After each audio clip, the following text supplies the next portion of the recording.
You're listening to the Breaking Sound podcast, My Story, where we discover the full story behind the hottest emerging artists, their struggles, their successes, and what's next. My name is Cage Sanderson. Have you checked out our 24/7 digital radio station, BSR? If you love discovering new music first, make sure you download the app, which is linked below. This episode is sponsored by Spirit Airlines' Music for Miles program. More go now. Make sure you go check out the latest routes and low-cost fares at spirit.com today. We are also sponsored by Hype, the only worldwide official street-style fashion brand for clothing, bags, accessories, and more. The Shadowboxers are a U.S.-based band from Atlanta, Georgia, with 200,000 monthly Spotify listeners and over 15 million combined streams. Their biggest song is Honeymoon, and they have played to thousands supporting Justin Timberlake on his Man of the Woods tour. They self-describe their sound as modern-day Bee Gees songwriters whose three-part harmony threads through the soulful pop music that they make. Let's find out their story. The Shadowboxers, welcome to the show. We've got Matt, we've got Scott. All right, you guys are here. So we're going to start this at like the beginning. What was it like growing up? Like, where did music come in for you guys? You want to start? Well, I'm from Nashville, Tennessee, and Matt's from New York. So there was a lot of music in the air for us, just in the towns that we grew up in. Mm-hmm. For me, I don't know. I didn't really gravitate towards country, even though it was in Nashville. In my house, my dad was listening to a lot of Simon and Garfunkel, Paul Simon. My mom was listening to a lot of Earth, Wind and Fire and Stevie Wonder and Michael Jackson. So those, to this day, are the influences that I consider to be my sort of the spectrum of what I draw from. So yeah, that was what was in the house. And I grew up with two parents who, I grew up with a dad who went to Woodstock, and a mom who loved all of the music from the 60s, and they sort of stopped listening to music after the 80s. So I felt like road trips consisted a lot of Graceland and Talking Heads, and so I have a lot of really good early memories of that kind of music. And then also, my aunt and uncle were very into Sinatra, so I had sort of that base of music. And then when I was a few years older, I started going to summer camp, and classic rock. My uncle gave me this whole book of classic rock CDs, and I studied the entire thing, and that was another education. And from there on, that was sort of what informed my tastes and further explorations in music. That's so awesome. You guys have you were able to pull from such great places in music. Would you guys have a particular song or album that you really loved?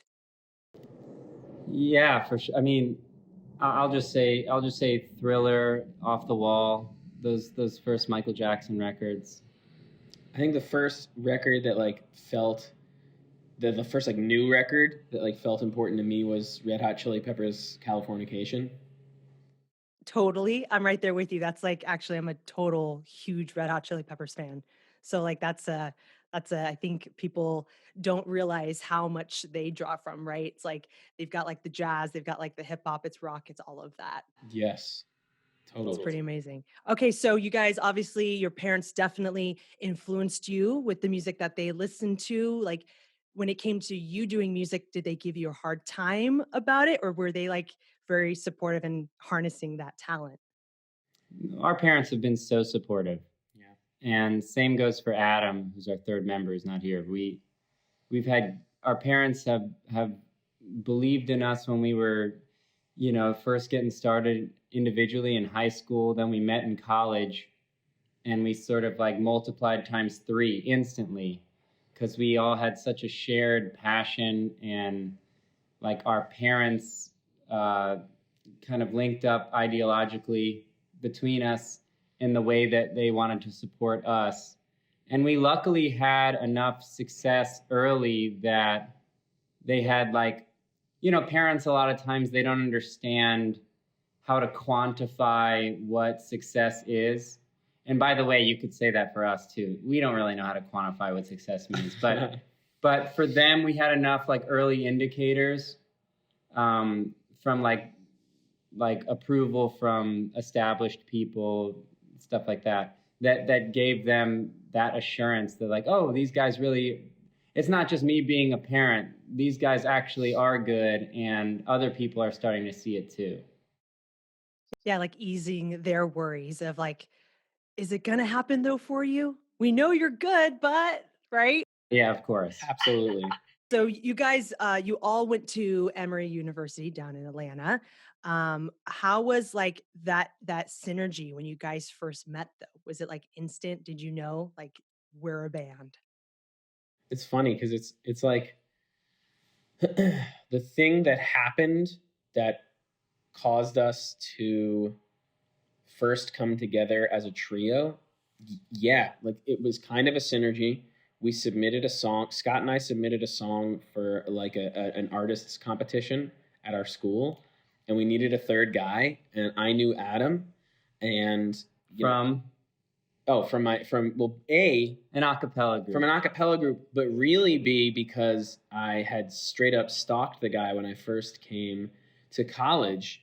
I stalked his like iTunes library, because back then you could see other people's iTunes library on a shared network. And so I saw this guy, Adam Hoffman, and he popped up first. And then in his library, Adam Hoffman's solo music from high school popped up first. So I was like, oh, great. I straight up like DM'd him on Facebook, like, hey, you make music, I make music. What is your music? Like, here's my stuff.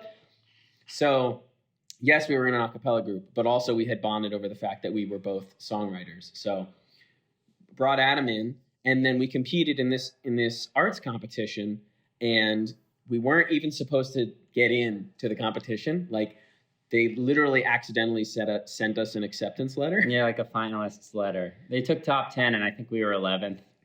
And so we showed up, and it was like out of a movie. They were like, "Oh, you're not on the list, but I guess you can compete." And we performed this song, and we won the whole thing. And so after that we were all just like, "Okay, this is it. This is the band." You were in an a cappella group together, and then I just feel like the next thing in this movie for you guys would be, yeah, we also all lived together. Yeah, we did. We did. So Matt and Adam, they lived together. Yeah. I was in a music theory class with Matt for 2 years. Mm-hmm. And so he linked Adam and I for this competition. We won it, and then we were like, "Oh wow, we won a little bit of prize money." We went and bought a real amp. I went and bought a real amp. Adam bought started his pedal board with that money. I brought my first keyboard. So we were like, "Oh, now we have stuff. We need to practice." They moved off campus into a house, and I joined him the next year, and we lived together for 5-6 years after that. Mm-hmm. Yeah. Plus touring. Gosh, that's so fun. Yeah, we are definitely. Yeah, we know the stuff, the nitty gritty. We know what each other looks like, in the morning. Yeah, let's say it like that. That helps with the thing on stage too, right? I mean, every little thing with each other. Okay, we got to touch on this. Like, why the name the Shadowboxers? Well, we started at Emory, like you said, and then there's this amazing place in Atlanta called Eddie's Attic, which is where the Indigo Girls got their start, which is where John Mayer got his start, and a lot of other great singer-songwriters from that area. This is like, if you're anything as a singer-songwriter, you go through Eddie's Attic in Atlanta. And so we really wanted to go there. Obviously, fans of the people that have come through there, we wanted to, get our feet wet in the right way in Atlanta. So we went to Eddie's Attic and did a couple writers' nights, and we were going as Matt, Scott, and Adam. And it just didn't feel like, after a while, after 2 or 3 of those, we said, all right, we're a band. Let's come up with a name. Let's do the things that bands do. It's enough already with our singular names. Just the names. And so we just came up with names. Like we said, what do we care about? What are the things that we're looking for? And we wanted to come up with a name that felt really classic, but also modern. Because we feel like that's something that our music does. These things, and then, so I guess initially that was the only criteria. Like we wanted it to sound like a band that could have existed in 1972 and 1982 and in, 2002 and 2012 or whatever year it was. Yeah. You know what I'm saying? Timeless classic. Yeah.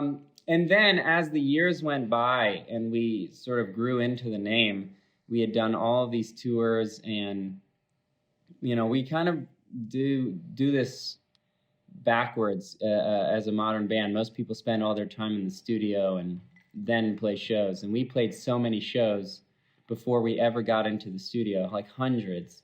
And so that kind of idea of putting in those reps in the dark by yourself in the practice room with no one watching, that's what shadowboxing is. And we're still doing that to this day. So we really feel like the name has sort of grown into us and vice versa. That's amazing. I love that, by the way, you give such full detail. It's like you can't even if you just closed your eyes, it's like right up, like it's just like such a descriptive story. Like you don't leave out any detail. This is so great. No, thanks.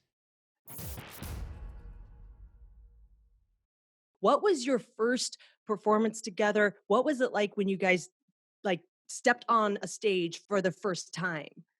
Do you remember our first performance together outside of the competition? Was it the show in 30A? I think it was the frat party. I think it was. We should have done a little bit more pre-interview work, but I think it was a frat party where we did Purple Rain. Oh yeah, and we basically introduced the world to our wedding classics. So yeah, it was probably a frat party. Like Purple Rain. What were some of the covers? Purple Rain, Electric Feel. Yeah, just those two over and over, like the wedding singer. Yeah. Do you really? Yeah, so we were playing all kinds of shows at school because we were the only band on campus at Emory. Like, which was a really tough barrier to entry at first because the scene wasn't really there. But once we established ourselves as being a band, anytime anybody wanted music, they called us. And so we were playing like weekly when we were at school, from anything from frat parties to like catered events that the school put on. So we were really having to learn how to play and work the room and learn read the room and play the crowd. And all the while we're trying to get out into Atlanta to break outside of the Emory bubble. We're playing Eddie's Attic. We're playing this place called Smith's Old Bar. And then we met the Indigo Girls. And once we graduated in 2011, weeks later, we're playing arenas and amphitheaters all over the country for their tour as their opening band, and then later as their backing band. So I would say like the first real show we played was Wolf Trap in the Virginia, D.C. area. Vienna, Virginia. Yeah, for like probably 6,000 people in this beautiful amphitheater, and we had gone from previously playing frat parties and stuff like that. So that was a huge leap of faith for them that we would be able to do that, and we stepped up and did it and did that tour for 2 years. So.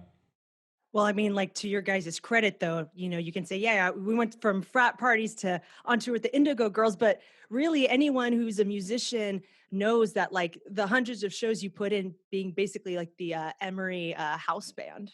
But I say that in a cool way because that's awesome, right?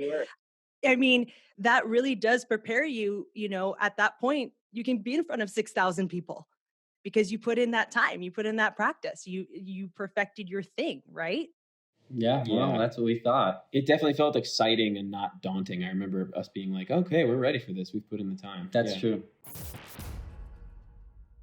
So obviously, when you guys, you were able to go from college, boom, onto this great tour, but like, what was that transition like going into the real world, so to speak? It was a lot of work. It wasn't like we were getting thrust into this like incredibly like sexy, like low responsibility. Like we had to open for this band that was really giving us a shot. And then later, as Scott just mentioned, like we were literally their band and had to play these classic songs for a diehard fan base in a way that the fans, obviously the Indigo Girls themselves, obviously Amy and Emily were going to dig, but also this like legion of really devoted fans. If we messed up, they would know. Yeah. So it was great. Like we couldn't slack off. And then after the gig, we would go out and meet the fans and sign merch. And then we would drive ourselves to the next venue, and then we would pile into 1 or 2 hotel rooms, and then we would get out the next morning and unpack all of the merch and set it up. And like we were doing everything. We had the energy, and it was awesome. But yeah, it was like Matt was saying, it was not like a very glorified experience as much as it was just this immersive. Every angle of the touring world got thrust upon us, and we just had to handle it. Mm-hmm. It's like totally grinding it out. Just boom. Yeah. I want to talk about real quick, like, obviously you guys kicking ass, getting noticed by a lot of well-known names, and you talked about the Indigo Girls. Can you just talk real quick about like, how did you meet Emily from the band, and how did that kind of all get started? It's a funny story. I had a friend who, when we were juniors in college, a friend invited me, who had family in Atlanta, invited me to go to his Passover Seder, his family's Passover Seder. And so I said, sure. I went along, and I was sitting there at a table next to Emily Saliers, who I didn't even really know at the time. I mean, I knew of the Indigo Girls, but we started talking about music and drank a bunch of wine. And then I grabbed a guitar and started playing some songs, and she started playing some songs. And then we had a gig 2 weeks later. And I said, if you like the way I sound, you're going to like the way we sound. Come out and check out the show. So she came. And by gig, Scott means we were playing a fundraiser on campus. And we straight up told the girl who had like hired us for this, we were like, hey, so we're renting a sound system and we're going to play as long as we want. Yeah. We just hijacked her fundraiser. Yeah. Yeah. And then you just like also made the sale with the Indigo Girls. You're like, yeah, we're great. So like, boom, shoot the shot. Come on out. Check it out. It was totally worth it. Yeah. Do you guys have any like really fun stories about being on tour and hanging out with them off, aside from the stuff on stage, obviously? Oh yeah. I think your story from the last tour we did with them, where you walked into the museum with Joan Baez, is incredible. Okay. So the second year we toured with them, the back half of that, we did a tour with Joan Baez as well. It was a joint show with the Indigo Girls and Joan Baez. And we played Woodstock. And the last time Joan Baez had played Woodstock, aside from the time that we were there, was in 1967 for the original Woodstock. She hadn't been back in 40 plus years or whatever it was. And so we had the privilege of being there with her for that. And so, of course, they've made a museum, and other sort of touristy things since the original Woodstock. And so when we got there, she went to go check it out, and I went with her. So we walked up to the Woodstock Museum, and she was standing there at the front, and they were like, excuse me, do you have, a badge or ID or your whatever kind of card you need? Like a ticket. Yeah, your ticket. You have your ticket. And then she like points to the wall behind the attendant there at the front, and it's like her picture on the wall from the original Woodstock. And they're like, oh, yeah, right this way. Yeah. So I think that qualifies right there, right behind you. Yeah, that's my ticket. That's my ticket. That was a really cool thing. There were a lot. I mean, there were so many stories, and man, we were 21, 22 years old, touring with this legacy group, and constantly picking up information and constantly learning from the way that they appreciate their fan base and like deliver a show every night. And then when Joan was on the tour, just like constantly trying to pick her brain whenever we could. I mean, just the people that they've been in the room with and worked with, and the energy around them, it was just really cool for a bunch of 21, 22-year-old guys. Mm-hmm. Yeah, learning from like the greats. That's like what everybody dreams and hopes for in music, to like get to that point. Oh, when can I work with these people? And you guys just did it, you know? Yeah.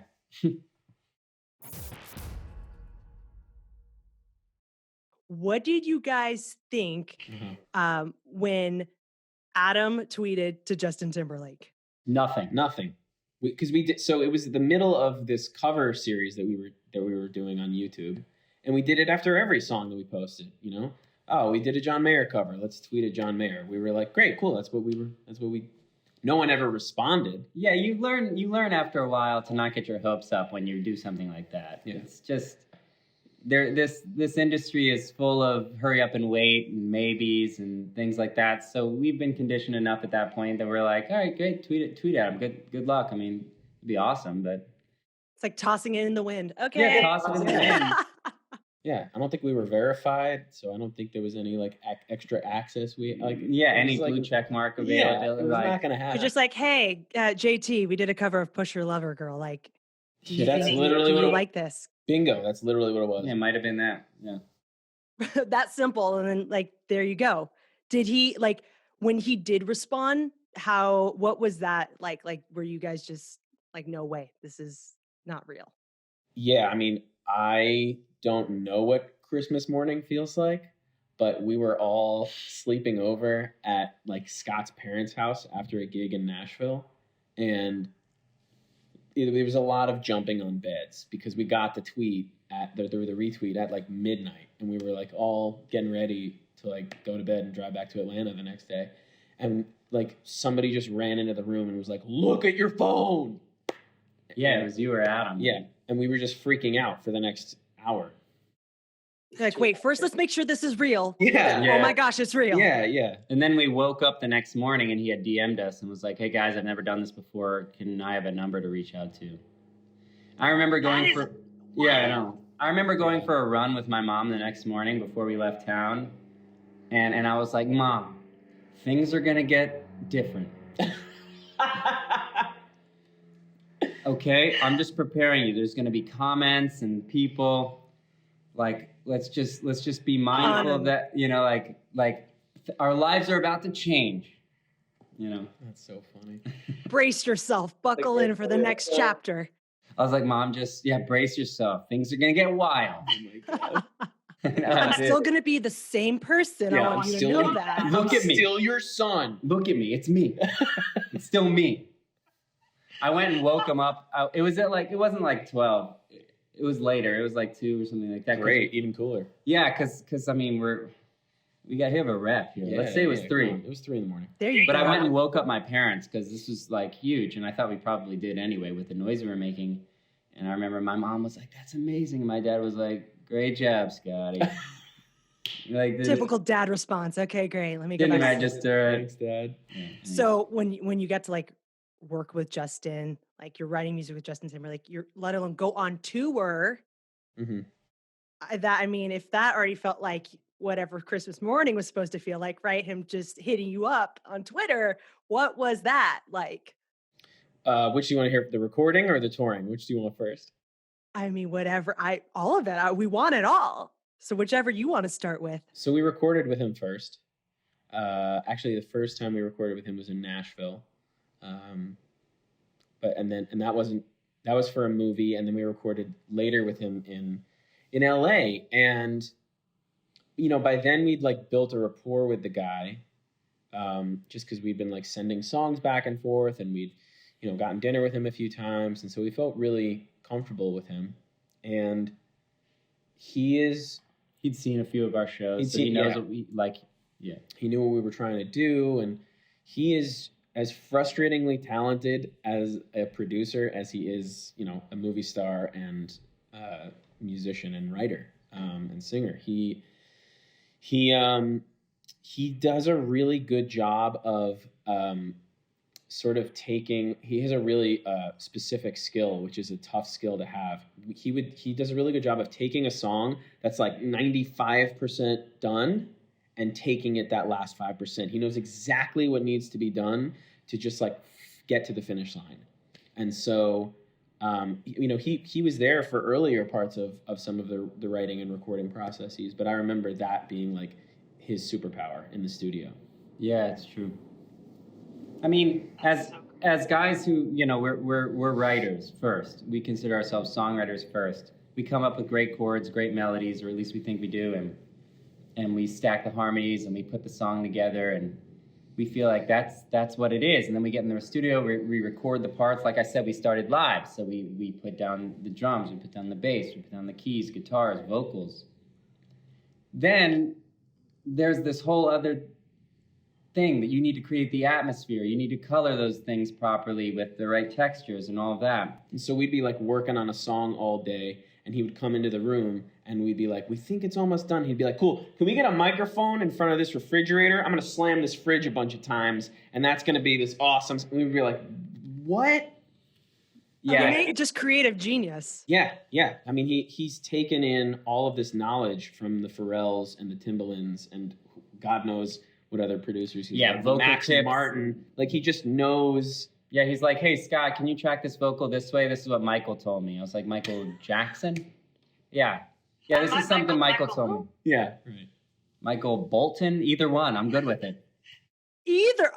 Phenomenal. Both. Yes. Yeah. Wow. Yeah, mind-blowingly, impressive. So stuff like that. And he's just, he's very aware of things that we don't think about or didn't think about. He's like, what will work.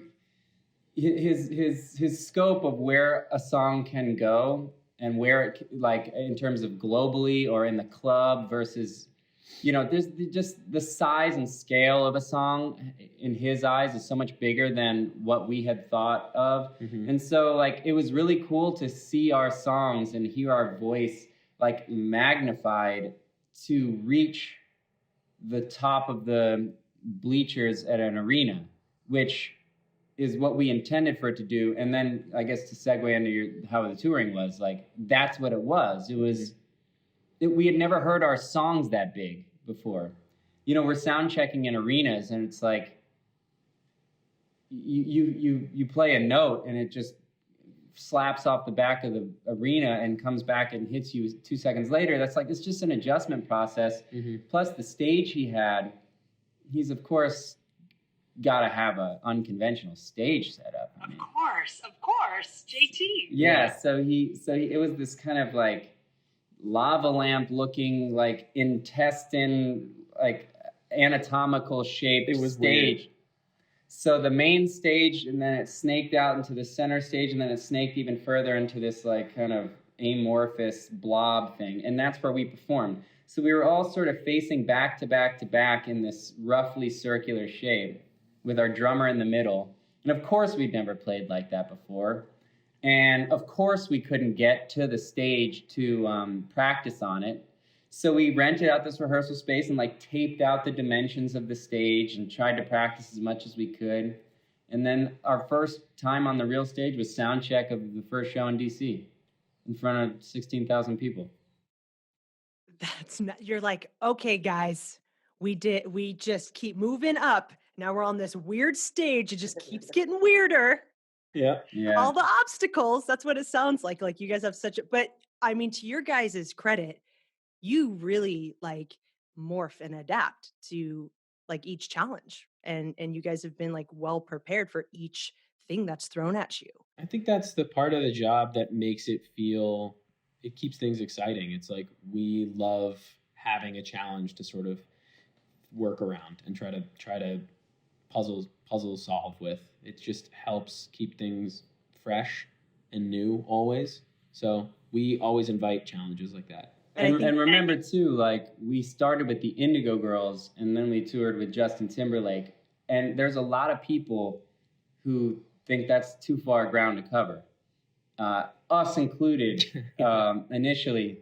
But, we feel that we can see ourselves in each band, in each group, and in each version of there are versions of ourselves that feel more suited to the Indigo Girls, and there are versions of ourselves that feel more suited to JT, and then all the while we're openers, which means they're not there for us. That we have to win them over. So we have to get them fast. And we have 30 minutes or 45 minutes to win them over. And so like as a band, I think you have to swallow your pride a lot as an opener. And that's one of the things that we've learned, like we had to learn. Mm-hmm. It's this really fun challenge, almost like busking at a subway stop. Like, they're not here for me. How do I get them? It's this fun, you psychologically have to treat it as a game as opposed to like, why aren't they singing along? It's easy to sort of fall into that. So when we started to play our own shows and accumulated fans from these experiences and started to do our own headlining shows, where we would play smaller clubs for, anywhere from 10 people to 1,000 plus, depending on the city, if we'd ever been there. And people started singing along to our songs. It was like, this is easy. Yeah. You mean this is how it's supposed to be? This is what this is like? This is a breeze. Yeah.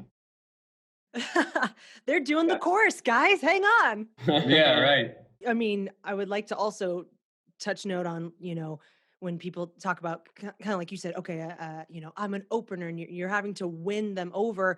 But also, I think there's something to be said for like, you're not just like, okay, yes, you're an opener and for your own self, you're winning them over. But like, that isn't just something to go, oh yeah, we're an opening band. Like your job also really, and I think sometimes people maybe forget this, you're getting people amped for, I guess, the main act, but it's nothing to just go, oh yeah, like we're just the opener. Like it's a pivotal, it's a very important part to the gig. That's why you're brought on to be an opener. Yeah, which was really fun because like Scott was saying, I mean, it felt like a game. It was like, all right, cool. How do we do a good job of both like promoting our songs? Like we had just dropped an EP. How do we do a good job of both promoting our songs, but really leave these people jacked up for the concert they're about to see? A bad appetizer can ruin a meal. Yeah. Amen. Yeah. Could not agree more. Like, no, check. I'm good.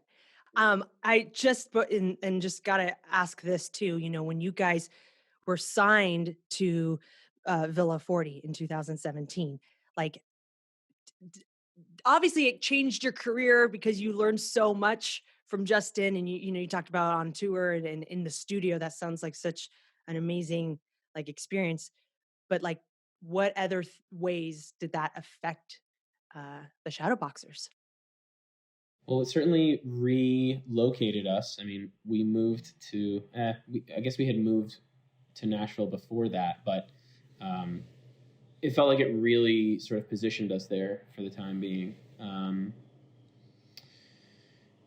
Got us in the room with a ton of other writers. Yeah. It made us feel like, I would say it was mixed, honestly. I would say that it made us feel like we were on this quest for the Holy Grail being like the hit song. There were a lot of times where we were told to this day, you guys have it all, you're like, you can play. Everyone who sees our live show has always said like, that's right there. It's that's just your song. Well, your bread and butter is playing live. You need that one hit song that'll, that one smash. And we're writers, so it's not like, we're a band that just says, well, all right, well, somebody write us a song then. Yeah. So we have to go do that. And we've all so that kind of pressure, for sure, we felt. And whenever Justin's involved, that means a lot of other people are involved because he comes with a team. Like that's how it works at that level. So that means we have a lot of voices in our ears telling us we should do more of this, telling, we should do more of that, telling, you should sing more lead, you should sing more. And, you guys should dress this way or act this way. And so it really put a strain on us in that way because we just wanted to do it right. We don't want to miss this opportunity with Justin, who's a busy person, and when his focus is on us, we don't want to let him down. But at the same time, like, we don't want to leave behind the things that we know make us who we are, which we had spent at that point 5-6 years establishing through like really hard, real organic work, like loading in, loading out, writing in the, like, there's no substitute for that. And we know that Justin found us on a YouTube video where we were doing just that. So we were constantly wrestling with this idea of like, we need to grow and we need to like step up to the plate that he's asking us to step up to. And we need to be ourselves and fall back on the things that we do naturally, because that's what he found us for in the first place. And that really, some days that was an argument, and some days that was leaning one way, and some days that was leaning another. But yeah, we had never felt that kind of a pressure before. And then especially throw on top of the fact that we're playing every night. So every night is a fresh 20,000 people that we need to make an impression on, and 20,000 new fans to win over, if you think about it that way. Right. And so we have to problem solve quickly if we're feeling like something's not working or something. And there's 3 of us too, and including our bass player and our drummer, and we brought another keyboard player. So there are a lot of, and our managers on the road, and we had a video guy. There's just a lot of people and opinions, and it's a lot of noise, and we needed to solve problems quickly and put a show on the stage that really felt good. So yeah, I hope that answers your question. It was a lot for sure. I think it's really cool that, I think where a lot of people would consider it maybe like new struggles, you guys consider everything a challenge. And I think that like difference in wording, it is a big difference. Because instead of just being like, oh my gosh, like this is like a heavy thing and it turning almost into a negative, you guys though have a really good way, I think, through your career of turning it into positives and like pushing yourselves as a band. Our old manager, Carolyn, used to have a saying that was like, whenever we had something like that could be seen as a negative, she would word it as like, when she was like, you guys have the pleasure of opportunity. You have the opportunity of only having 10 minutes for sound check. That became a joke. Like stuff like that. You have the opportunity to be stressed out today. Yes. Yeah, we have the opportunity to have a 4 a.m. radio interview after at 2 a.m. we pull into the new city. So we have like that kind of. It was a running joke on the road. But it really did. We have the opportunity to load in our own stuff because no one's here yet, and we have the opportunity to pack it up because everyone's leaving. So yeah. Wow. It was like our mantra. It's funny that you bring that up. Yeah, it really, you know what? It's the glass half full is the glass half empty. Your choice, right? But at some point when you joke about the glass being half full, when you really know it's empty. When you really know it's empty. It's like, right now it's just a cruel joke, actually. Yeah. How did the success change you guys, you think, like, or if it did even change you, like, individually and as a band? I think Scott just did a really good job of basically summarizing what the challenges were. And I think that the tour sort of pushed us to the edge of knowing like who we are as a trio and as individuals, and also like where the boundary lies of like, cool, here's where we are still us searching for that song, and here's where we're not us anymore. And so like that was sort of the boundary, and we sort of hit that boundary. I'm pretty grateful that like I don't feel like we ever crossed a boundary, and like we never like looked at ourselves and like we were like, who the heck are we? What have we become? But like we danced with the devil. We got really close. And so the best thing that came out of it was that it allowed us to sort of reflect on that and say, okay, what's the record we want to make? What is the type of music that the 3 of us want to make? How do we make this about us now? Yeah, keeping it true to the Shadowboxers from day one. Yeah. You guys did a really cool homage to video to the Bee Gees. Love that. Did you get any response from the guys? And I feel like we just keep going from like greats to greats to greats into Go Girls, Justin Timberlake, Bee Gees. I don't think we did. Yeah, I don't think we did, but we're still aiming for Barry. That'd be great. We did in that same cover series that Justin discovered us in. We did a Crosby, Stills and Nash cover. And I think we found out that one of those guys saw it, and they were like, "Good job." Yeah.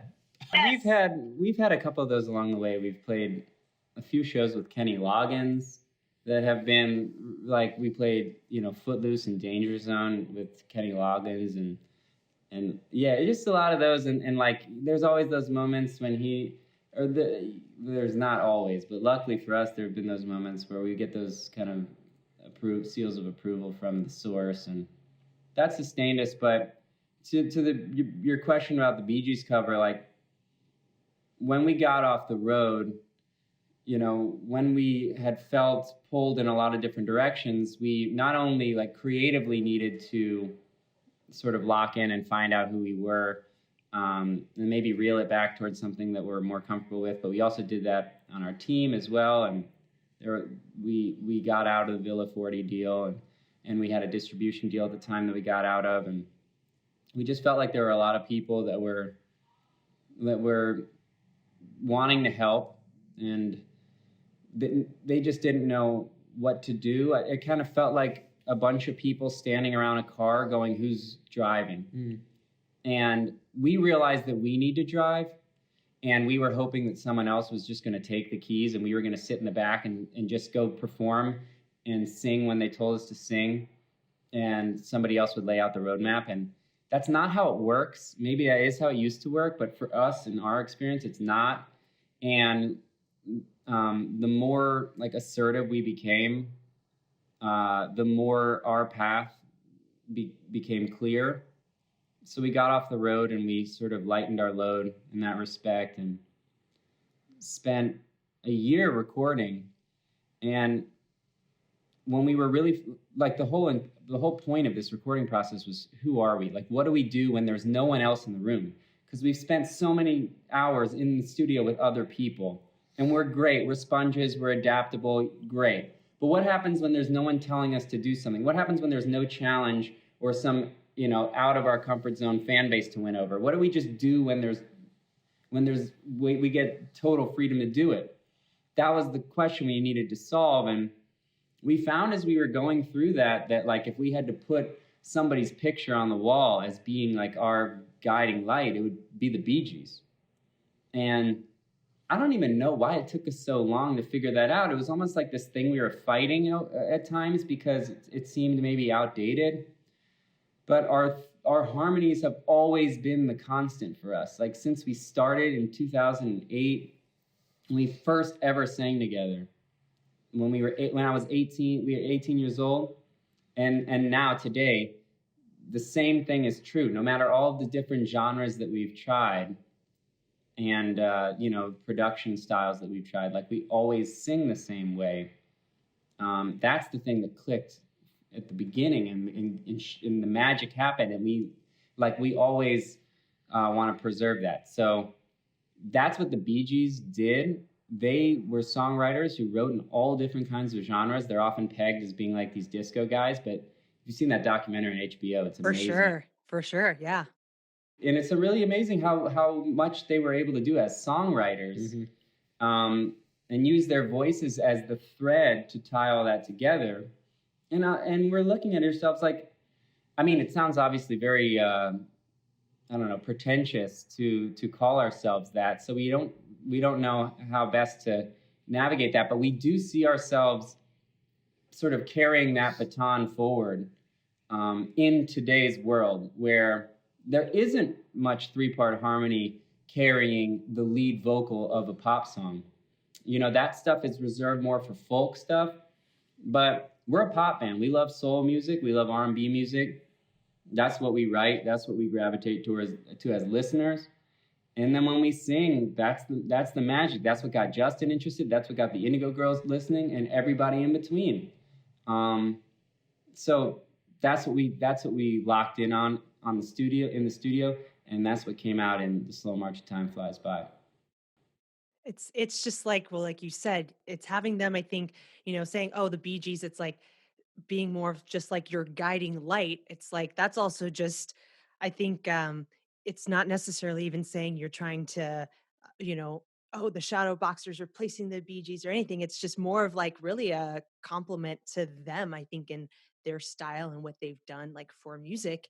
And it just so happens like you guys really have the talent and the capabilities to be that in, I guess, modern time. So I wouldn't say it's necessarily to take away from, right? It's more of just like a carrying on like that legacy of that type of music. That's super. That'd be our that's honor. Totally, that would totally be our honor. So, about to wrap this thing up here. Just have to touch on last year, 2020. Like, how did COVID-19 and 2020 affect you guys and everything you had going on?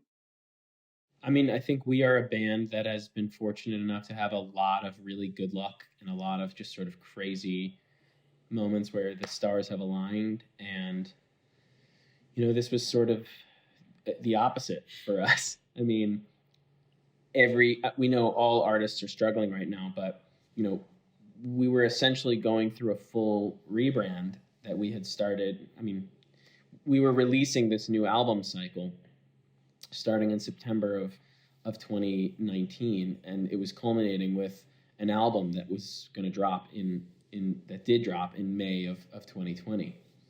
And so the timing for the release of that album could not have been worse. Unfortunately, because and a tour back. Because we also couldn't tour behind it, and it was, it really hurt because it was the music that I think we were the most excited about in our entire career to put on the road. It's really weird to me, as I'm sure it is to the rest of the band, that like we haven't been able to play these songs, or that we haven't toured since 2018. Really,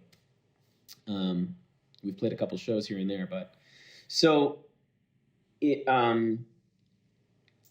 really, that stung for a long time, for weeks, maybe months, and we all sort of reeled together, and we basically got re-energized by sort of focusing on this back catalog. There's a lot of music that we didn't put out, just from the recording sessions for this initial album, but also from like the years of writing while we were still in the Justin camp.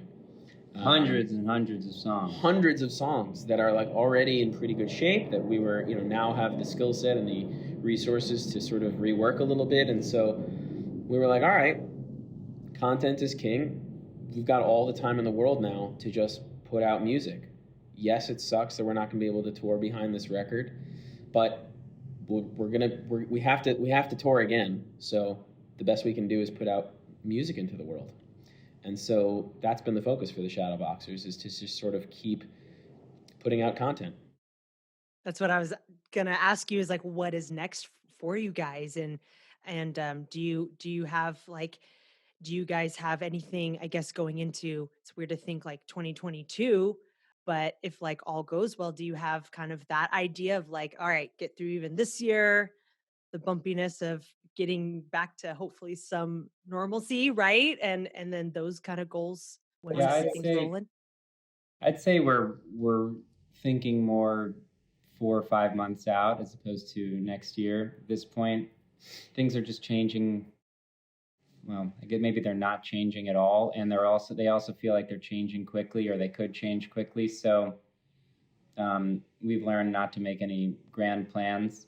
But after the release didn't have the oomph behind it that we were hoping for, and we sort of were twiddling our thumbs for a couple months, going like, having all this energy to go promote and play these songs that we're so proud of, and not being able to do that, we sort of harnessed all that energy towards writing and reaching out to other artists on Instagram, and forming some collaborations with people that we wouldn't work with ordinarily in regular times. And then like our energy started to come back and is now back. So I think 2021 for us is going to look like constant releases throughout the year.